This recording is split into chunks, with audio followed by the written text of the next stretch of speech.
Et là, je commence à réaliser que j'ai perdu mon œil. En expliquant mon travail au petit jeune qui était déjà débordé, le petit jeune, comme la ligne continue à débiter, il avait plus le temps d'affûter son couteau. On était sur une ligne automatisée hollandaise, c'est-à-dire que c'est pas des tables en abattoir, c'est comme les viandes avancent comme ça d'un coup. Et ce qui s'est passé, c'est que lui, il a utilisé son couteau pour justement faire un traçage de la palette. Le couteau, il a ripé sur l'os.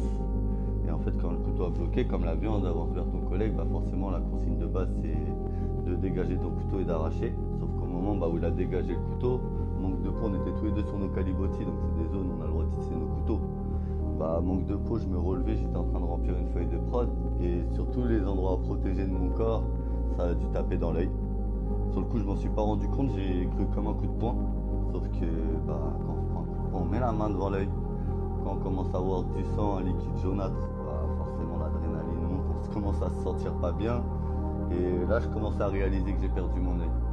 Ça fait après, tout s'est enchaîné, hein. On m'a emmené forcément à l'infirmerie en s'affolant, on a appelé les pompiers.